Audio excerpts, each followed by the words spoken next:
মাঝরাতে গ্রামের পথে সন্ধ্যা নেমে এসেছে। বৃষ্টির দিনের মরশুম, চারিদিক একদমই অন্ধকার। তার সাথে পথঘাট একদমই ফাঁকা, প্রায় নির্জন বললেই চলে। এমনই সন্ধ্যায় গ্রামের মাঠের পাশে থাকা পুরনো বাড়িটি আরো ভয়ানক হয়ে উঠেছে। যেহেতু লোকমুখে এই বাড়ির সম্পর্কে অনেক ভৌতিক ঘটনা শোনা যায়। বাড়িটি নিয়ে গ্রামের নানান গল্প প্রচলিত ছিল। কেউ কেউ বলে সেখানে নাকি রাত হলেই আতঙ্ক ছড়িয়ে পড়ে। সেই রাতেও সেখানে ছিল না কোনো এর ব্যতিক্রম। প্রচণ্ড বৃষ্টি হচ্ছে। গ্রামের শেষ প্রান্তে থাকা বটিকদার চায়ের দোকানে হরিদা, কেশব আর সোমেন একসঙ্গে একটি বড় গল্পের আসর বসিয়েছে। যদিও বা গল্পের মূল বক্তব্য ছিল এই পুরনো বাড়িটিকে নিয়ে। হঠাৎ সোমেন বলে উঠল, তোমরা কি কেউ জানো, আজ থেকে প্রায় 10 বছর আগে এই বাড়িটিতে নাকি একটি মেয়েকে হত্যা করা হয়েছিল। তারপর থেকেই গ্রামে এরকম ভয়ানক আতঙ্ক ছড়িয়ে পড়ে, যেটা গ্রামবাসীকে এতটা আতঙ্কিত করে রেখেছে। আরে ধুর ধুর, তুই কি মজা করছিস? এই কথা বলাটার কি আর তুই কোনো সময় পেলি না? এমন একটা কথা বললি না, রাতে আর ঘুম হবে আজকে রে? ধুর, আর তুইও যে কেন এইসব কথা বিশ্বাস করিস আমি বুঝি না। এইসব আবার হয় নাকি? ভূত প্রেত এসব কিছুই নেই।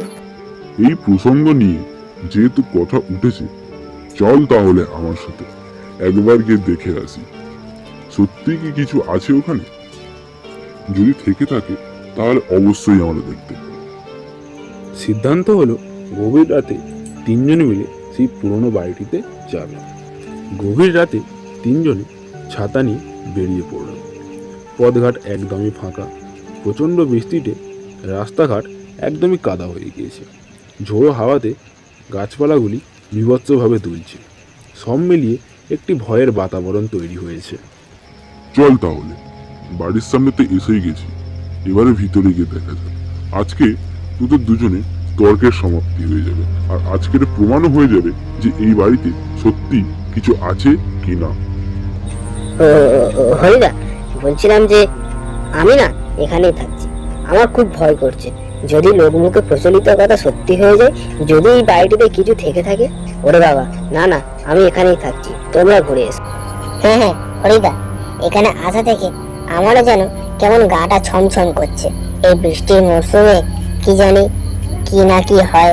আমরা দুজনে এখানে অপেক্ষা করছি, তুমি একাই বরঞ্চ ভিতর থেকে ঘুরে এসো। কেন, খুব তো বলছিলিস ভূত প্রেত নাকি কিছুই নেই, তাহলে এখন ভয় পাচ্ছিস কেন? তোরা দুটোই একদম ভিতর ডিম। ঠিক আছে, তোরা এখানে দাঁড়া, আমি আজকে প্রমাণ করে দেবো এসব কিছুই হয় না। এই বলেই হরিদা ঘরের ভিতরে প্রবেশ করল।